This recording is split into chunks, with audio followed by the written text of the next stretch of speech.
당신이 매일 지나치던 그 가게, 어제까지 불이 켜져 있던 그곳이 오늘 아침 셔터를 내렸습니다. 임대 안내문만 달랑 붙어 있고요. 이게 불경기 때문일까요? 아닙니다. 지금 대한민국에서 벌어지는 일은 경기 침체보다 훨씬 무서운 겁니다. 장사의 기본 공식 자체가 완전히 재편되고 있거든요. 성실하게 일했던 사람들이 오히려 먼저 나가 떨어지고 있어요. 기술 변화가 일 자체를 쓸모없게 만든 곳, 원가가 매출을 집어삼킨 곳, 고객들이 발길을 끄는 곳, 그리고 한 업종의 몰락이 줄줄이 다른 업종까지 끌어내린 곳까지 말이죠.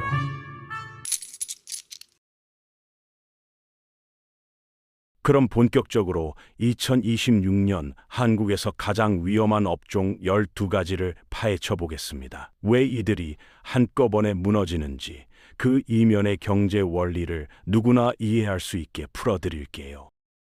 끝까지 들으시면 당신이 하는 일이 안전지대에 있는지 위험지대에 있는지 명확히 보이실 겁니다. 가장 먼저 살펴볼 곳은 기술 발전이 직업의 존재 이유를 통째로 지워버린 업종들입니다. 얼마나 열심히 배우고 경험을 쌓든 의미가 없어진 일들이 생겨나고 있거든요. 기술이 그 일 자체를 불필요하게 만들어버렸으니까요. 자동차 정비업, PC방, 주유소가 바로 그 현장입니다. 인천에서 25년째 정비소를 운영하는 최 기사님은 1998년만 해도 손님이 넘쳐났습니다. 엔진 오일 교체 한 번에 28,000원, 브레이크 패드 교환에 14만 원, 타이밍 벨트 수리에 18만 원씩 받았죠. 하루 차량 5대만 봐도 순이익이 17만 원은 나왔고 한 달이면 510만 원이 손에 쥐어졌습니다. 그런데 2023년 중반부터 단골들이 하나둘 전기차로 바꾸더니 정비소 방문이 뚝 끊겼어요. 전기차엔 엔진 자체가 없으니 엔진 오일도 필요 없고 타이밍 벨트 같은 부품도 존재하지 않거든요. 브레이크 패드는 회생 제동 시스템 덕분에 9만 킬로미터를 달려도 멀쩡하고요. 최 기사님의 25년 노하우가 하룻밤 사이에 무용지물이 된 겁니다. 더 심각한 건 전기차 정비 시장이 제조사의 완벽한 독점 체제라는 사실이에요. 전기차 고장은 소프트웨어 진단으로 해결되는데 이 시스템 접근 권한을 제조사가 100% 장악하고 있거든요. 테슬라에 문제가 생기면 테슬라 서비스 센터로 가야 하고 현대 아이오닉도 똑같습니다. 동네 정비소는 아예 손도 못 대는 구조예요. 2024년 말 기준 군기차 등록 대수가 68만 4천 대를 넘어섰습니다. 전체 차량의 약 2.6%죠. 겨우 2.6%면 괜찮은 거 아니냐고요? 진짜 위기는 앞으로입니다. 2030년이 되면 이 비율이 15% 이상으로 치솟을 가능성이 높거든요.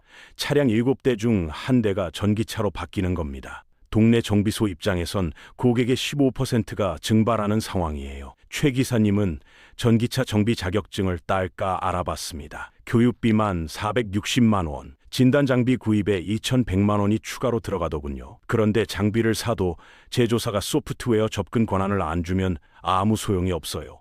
결국 폐업을 심각하게 고민 중입니다. 25년 경력이 무색하게요. PC방은 어떨까요? 대구 수성구에서 14년째 PC방을 운영하는 김 사장님 이야기입니다. 2010년 오픈 당시엔 리그 오브 레전드 열풍으로 자리가 항상 꽉 찼어요. 시간당 이용료 1,500원에 하루 평균 210시간 이용되면 매출 31만 5천 원, 한 달 945만 원이 들어왔습니다. 전기세, 임대료, 인건비 빼도 순수익 310만 원은 남았죠. 2021년부터 매출이 서서히 하락하더니 2023년엔 하루 평균 105시간, 2024년엔 82시간으로 추락했습니다. 매출이 거의 절반으로 쪼그라든 거예요. 이유는 분명합니다. 개인 PC 성능이 PC방을 앞지르기 시작했거든요. RTX 4070 그래픽카드에 고주사율 게이밍 모니터, 기계식 키보드 등까지 갖춘 개인 PC가 일반화됐습니다. 굳이 PC방 갈 이유가 사라진 거죠. 게다가 모바일 게임의 대세화까지 겹쳤어요. 리그 오브 레전드는 와일드 리프트로 폰에서 하고 배틀그라운드는 모바일 버전이 더 활성화됐거든요.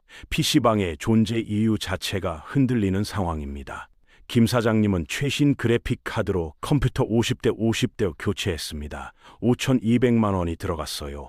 게이밍 체어도 새로 샀죠. 1,350만 원 추가요. 음료 서비스도 강화했고요. 효과가 있었을까요? 2개월 반 정도 손님이 늘었다가 다시 원래대로 돌아왔습니다. 하드웨어 경쟁력이라는 게 이제 의미를 잃었거든요. 주유소 상황도 비슷합니다. 경남 김해에서 19년째 주유소를 운영하는 박 사장님 케이스를 봅시다. 주유소는 원래 마진이 박했습니다. 휘발유 리터당 마진이 85원에서 95원 수준이었거든요. 그래도 차량이 계속 들어오니까 장사가 됐죠. 하루 1,050리터 팔면 마진 95,000원, 한 달이면 285만 원 정도 손에 쥐었습니다. 그런데 2024년 들어 주유소 방문 차량이 확연히 줄었어요. 전기차 증가 때문입니다. 전기차는 주유소에 안 오거든요. 집에서 충전하거나 전용 충전소를 이용하니까요. 전기차가 전체 차량의 2.6%라고 했죠. 박 사장님 주유소는 하루 평균 200실대가 들어왔는데 전기차 증가로 192대로 줄었습니다. 겨우 13대 차이인데 월 매출이 11% 감소했어요. 전기 충전소로 바꾸면 되지 않냐고요. 급속 충전기 한 대 설치 비용이 9,200만 원입니다. 2대 설치하면 1억 8,400만 원이 들어가요. 게다가 충전 시간이 주유보다 9배 이상 길어서 회전율이 형편없습니다. 주유는 4분이면 끝나는데 급속 충전도 28분에서 30분은 걸리거든요. 마진은 더 심각해요. 전기 충전 한 번에 남는 돈이 2,700원 정도밖에 안 됩니다. 하루 23대 충전해야 62,000원, 한 달 186만 원이에요. 설비 투자 1억 8,400만 원을 회수하려면 8년 이상 걸립니다. 지금은 대출 이자 갚으면서 버티는 중이에요. 언제까지 버틸 수 있을지 본인도 모릅니다. 이 세 업종의 공통점이 보이시나요? 노력의 문제가 아니라는 겁니다. 기술이 그 일 자체를 불필요하게 만들어버리면 답이 없어요.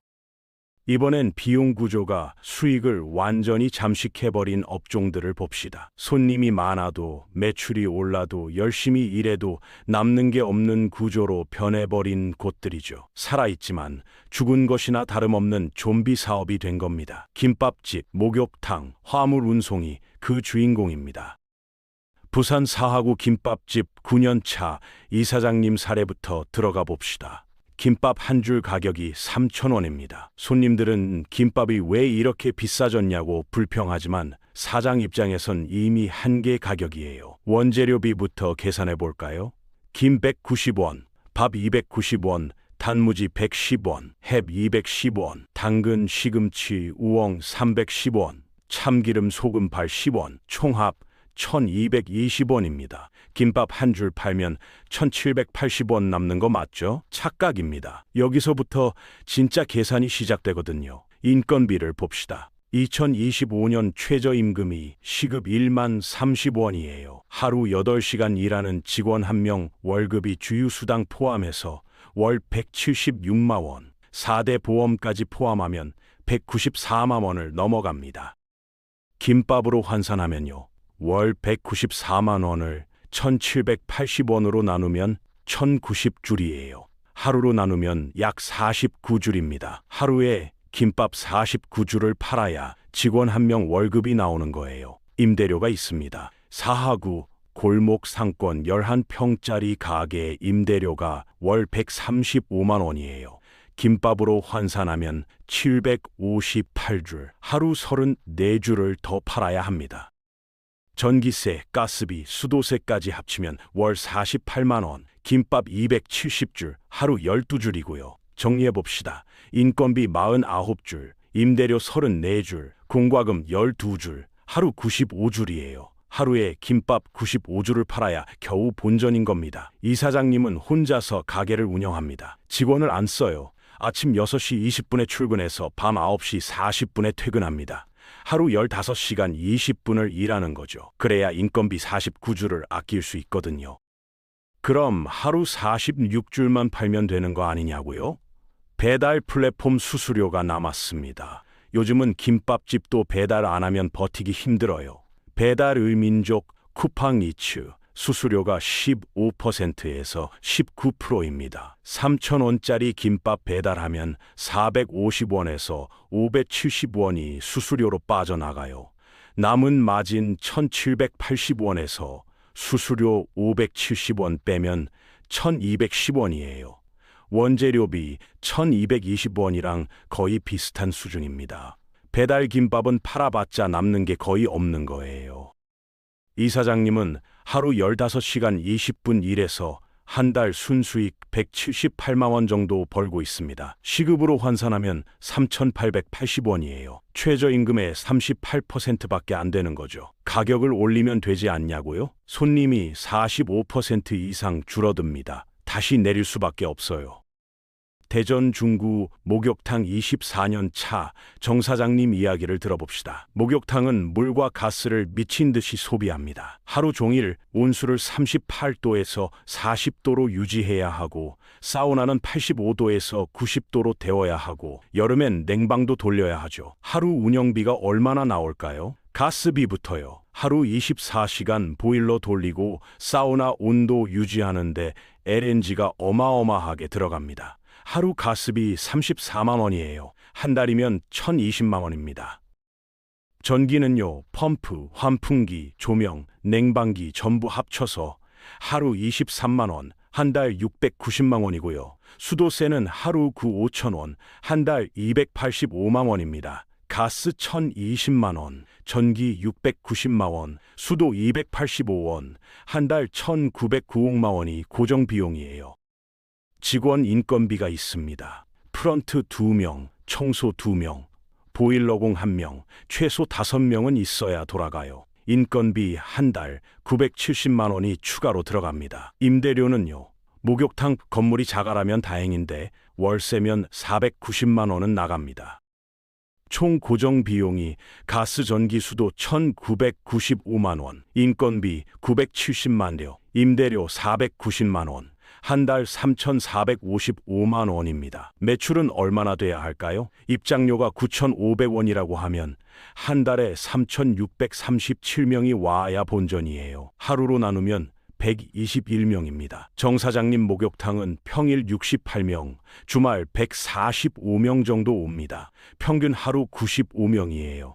한 달 2,850명, 매출 2,707만 원입니다. 못 맞춰요. 한 달에 748만 원씩 적자가 발생하는 겁니다. 여기서 진짜 함정이 나옵니다. 폐업하고 싶어도 못한다는 거예요. 목욕탕 건물 철거비가 4억 7천만 원입니다. 보일러 배관 타일 전부 뜯어내고 폐기물 처리하고 부지 정리하는데 그 정도 들어가거든요. 지금은 대출로 적자를 메우면서 버티는 중입니다. 언제까지 버틸 수 있을까요? 본인도 모릅니다. 화물 운송업은 또 다른 지옥입니다. 창원에서 1톤 화물차를 11년 운전하는 강 기사님 사례를 봅시다. 하루 10시간 30분 운전합니다. 새벽 5시 40분에 출발해서 저녁 6시 10분에 퇴근하죠. 한 달 315시간 일해서 월 수입 395원 정도 벌고 있습니다. 그럼 395만 원 다 남는 거냐고요? 유류비부터 계산해 봅시다. 경유 가격이 리터당 1,470원이라고 하면 하루 51리터가 들어갑니다. 하루 74,970원, 한 달 22일이라면 1,649, 340원이에요. 차량 할부금이 있습니다. 1톤 화물차 3,050만 원짜리를 5년 할부로 샀어요. 월 61만 원 나갑니다. 보험료는 영업용 화물차 보험이 비쌉니다. 한 달 49만 원이에요. 유지비, 타이어 교체비, 통행료까지 합치면 한 달 29만 원 더 들어가고요. 총 고정 비용이 유류비 165만 원, 할부금 61만 원, 보험료 49만 원, 기타 29만 원, 한 달 304만 원입니다. 수입 35만 원에서 비용 304만 원 빼면 91만 원 남습니다. 한 달에 317시간 일해서 91만 원이면 시급이 2,889원이에요. 최저임금 30원에 28%밖에 안 되는 거죠. 이 세 업종의 공통점이 보이시나요? 비용 상승 속도가 매출 증가 속도를 압도한다는 점입니다. 최저임금은 해마다 오르고 원재료 가격도 오르고 에너지 비용도 오르는데 제품 가격은 못 올려요. 손님이 떠나가거든요. 결국 많이 팔아도 남지 않는 장사가 되는 겁니다. 이번엔 소비 패턴 변화가 직격탄을 날린 업종들을 살펴봅시다. 기술도 괜찮고 비용도 관리 가능한데 사람들이 찾지 않는 곳들이에요. 소비자들의 우선순위에서 밀려났거든요. 영화관, 골프 연습장, 캠핑 용품점이 그 현장입니다.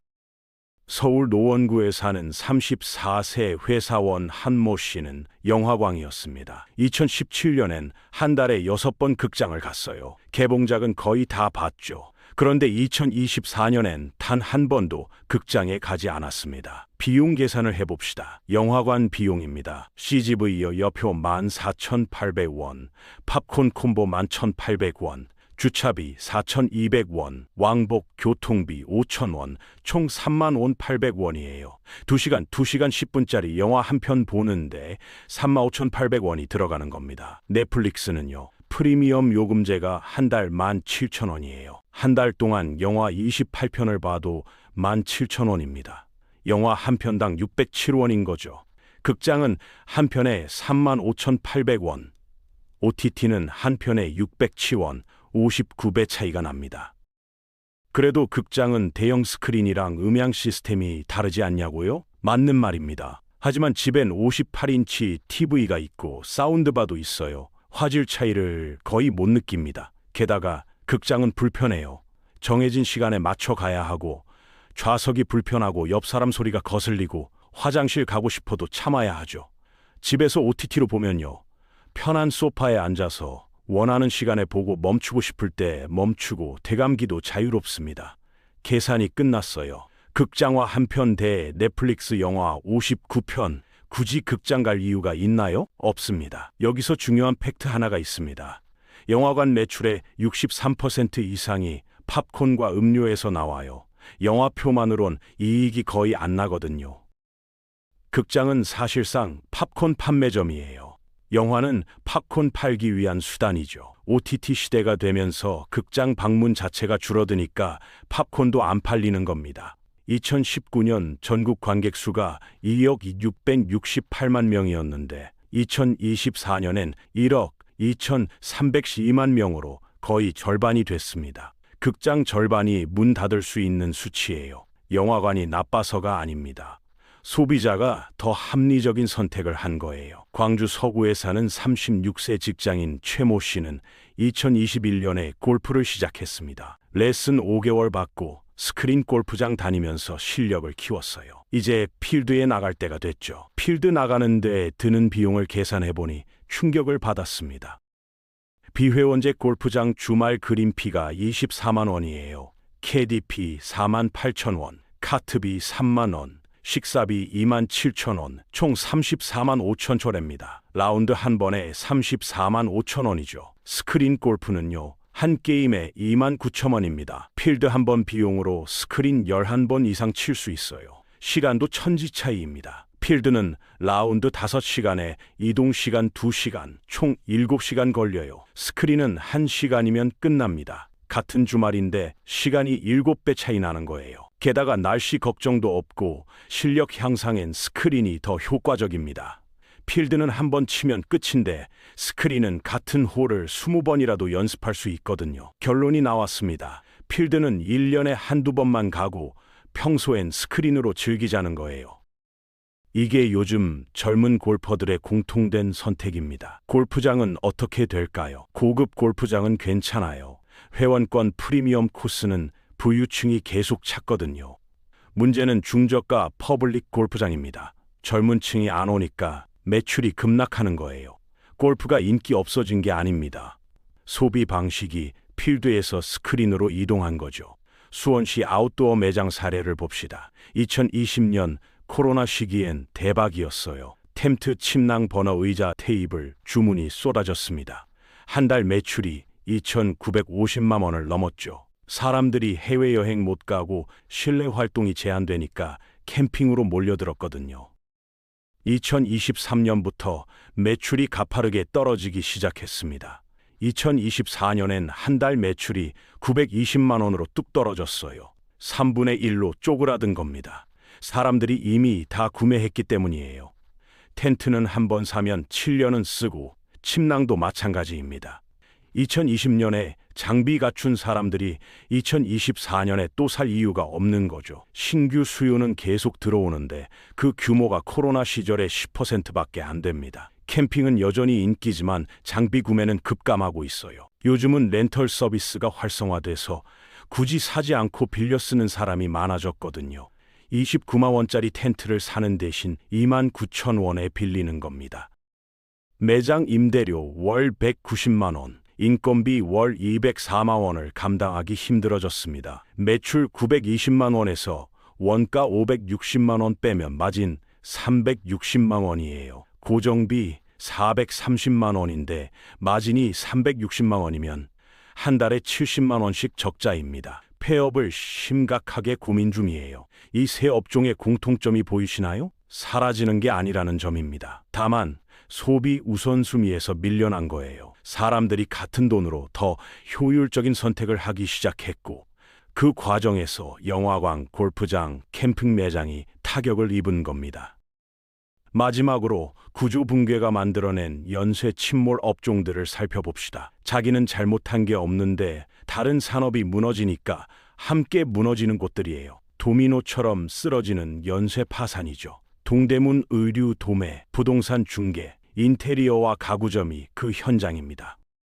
서울 동대문 도매상 19년 차 박사장님은 새벽 2시 20분에 출근합니다.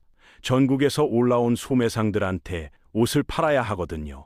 2015년엔 하루 매출이 520만 원 나왔어요. 한 달이면 1억 5,600만 원이죠. 마진 27%면 월 순수익 4,212만 원이었습니다. 2024년 하루 매출이 92만 원으로 떨어졌습니다. 5분의 1 이하로 쪼그라든 거예요. 중국 이커머스 플랫폼 때문입니다. 알리익스프레스, 테무, 쉬인 이 세 플랫폼이 동대문을 초토화시켰어요. 가격 비교 들어갑니다. 동대문 봄 티셔츠 한 장 가격이 14,800원입니다. 국내 공장에서 만들어서 동대문 매장까지 가져오는 거예요. 원단비 4,900원, 봉제비 2,900원, 인건비 1,950원, 운송비 950원, 마진 4,100원, 총 14,800원이죠. 알리익스프레스 같은 티셔츠는요 2,850원입니다. 진짜 가격이에요. 중국 공장에서 대량 생산해서 직배송하기 때문입니다. 중간 단계가 없어요. 공장에서 소비자로 바로 가는 거예요. 동대문은 공장, 도매상, 소매상, 소비자 3단계를 거치죠. 중국 인건비는 한국의 11분의 1이에요. 원단비도 싸고 물류비도 쌉니다. 가격 경쟁 자체가 안 되는 겁니다. 품질로 승부하면 되지 않냐고요? 온라인에선 품질 차이를 느끼기 어려워요. 사진으로만 보면 비슷해 보이거든요.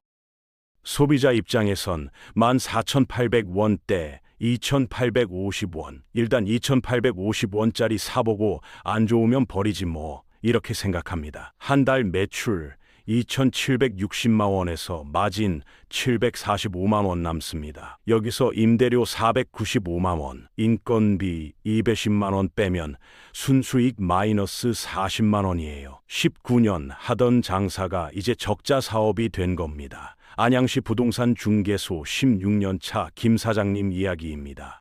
2019년엔 한 달에 매매 5건, 전월세 7건 정도 성사시켰습니다. 매매 수수료 평균 185만 원, 전월세 수수료 평균 47내원이면 한 달 수입이 1,254만 원이었어요. 2024년 한 달에 매매 한 건도 못 따는 달이 6개월이었고 전월세는 2건 정도였습니다.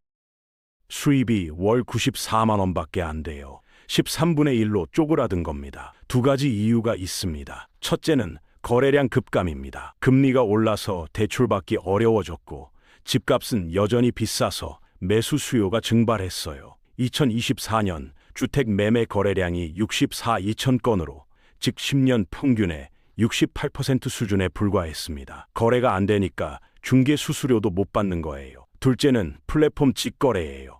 네이버 부동산 직방 다방에서 매물 보고 집주인한테 직접 연락해서 계약하는 경우가 급증하고 있습니다. 굳이 중개사 수수료 185만 원 낼 필요 있나? 이렇게 생각하는 거죠. 매장 임대료 월 9만 원, 생활비 월 90만 원이 필요한데 수입은 월 94만 원입니다.